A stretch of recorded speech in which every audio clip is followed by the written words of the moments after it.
Hi hello friends, అందరికీ నమస్కారం. నేను మీ డాక్టర్ సాయి చంద్ర. సో ఈ వీడియోలో మనం మోకాలు యొక్క ఇన్స్టెబిలిటీ గురించి మాట్లాడుకుందాం. సో మీకు గనక నడిచేటప్పుడు మోకాలు ఇట్లా కాలు పక్కకు పోతున్నా, కాలు తప్పిపోయినా, లేదా బ్యాలెన్స్ కోల్పోతున్నా, ఒక జర్క్ లాగా మీరు ఫీల్ అయినా, లేదా సడన్గా ఇది ఏదో వేలాడుతున్నట్టు, కంట్రోల్లో పోయినట్టు మీకు అట్లా అనిపిస్తున్నా, మీకు మోకాళ్ళ యొక్క ఇన్స్టెబిలిటీ ఉంది అని అర్థం. అంటే ఇట్లా మామూలుగా నడిచేటప్పుడు సడన్గా బ్యాలెన్స్ అవుట్ అయిపోయి ఇట్లా కాలు పక్కకు పోతుందేమో, కింద పడిపోయేటట్టు అలాంటి ఫీలింగ్ వస్తూ ఉంటుంది.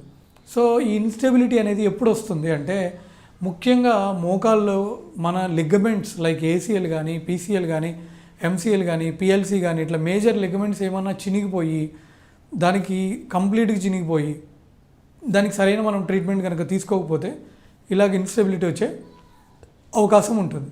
సో ఈ మేజర్ లిగమెంట్స్తో పాటు మెనిస్కస్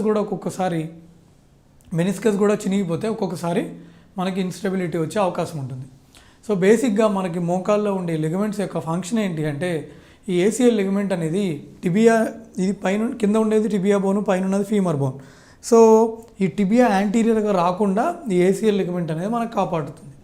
అలాగే పీసీఎల్ లిగమెంట్ అంటే పోస్టీరియర్ క్రూషియేట్ లిగమెంట్, ఈ లిగమెంట్ ఏం చేస్తుంది అంటే టిబియా అనేది వెనక్కి వెళ్లకుండా కాపాడుతూ ఉంటుంది. అలాగే ఎంసీఎల్ మీడియల్ కొల్లెటరల్ లిగమెంట్, ఇదేం చేస్తుంది అంటే కాలు ఇట్లా సైడ్కి పక్కకు పోకుండా ఉండడానికి కాపాడుతుంది, వాల్గస్లోకి వెళ్లకుండా చూస్తుంది. అట్లాగే పిఎల్సి.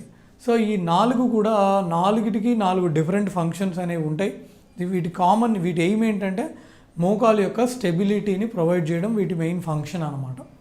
సో దీంతోపాటు మెనిస్కస్ అనేది ఎప్పుడైనా చినిగిపోతే కూడా మనకి ఈ ఇన్స్టెబిలిటీ అనేది మనం చూస్తూ ఉంటాం. లైక్ ఒకవేళ రూట్ టేర్ అయింది, దాంతోపాటు ఏదైనా పిఎల్సీఓ లేకపోతే ఎంసీఎల్లో చినిగిపోతే మనకు అప్పుడు ఇన్స్టెబిలిటీ అనేది ఉంటుంది. ఏంటి ఇన్స్టెబిలిటీ అంటే, ఇట్లా నడుస్తూనే ఉంటారు, సడన్గా ఈ కాలు బ్యాలెన్స్ కోల్పోయి వాళ్ళు పడిపోతారేమో అని డౌట్ వస్తూ ఉంటుంది. సో మీకు కనుక ఎప్పుడైనా ఇన్స్టెబిలిటీ ఉంది అని డౌట్ కనుక వస్తే మీరు దగ్గరలో ఉన్న ఆర్థోపెడిక్ సర్జన్ని కన్సల్ట్ అవ్వండి. వాళ్ళు మిమ్మల్ని ఎగ్జామిన్ చేస్తారు.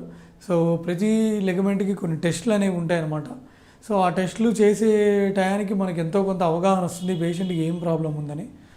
సో అవసరం అనుకుంటే మీకు ఎంఆర్ఐ స్కాన్ అడ్వైస్ చేస్తారు. దాంట్లో అయితే మీకు ప్రాబ్లం ఏంటనేది క్లియర్గా అర్థమవుతుంది. పేషెంట్ చాలా కామన్గా రెగ్యులర్గా అడిగే డౌట్ ఏంటంటే, సరే ఎక్స్రే ఆల్రెడీ తీయించారు కదా, మళ్ళీ ఎంఆర్ఐ ఎందుకు, ఎక్స్రేలో తెలవదా ప్రాబ్లం, ఎక్స్రేలో కనపడట్లేదా.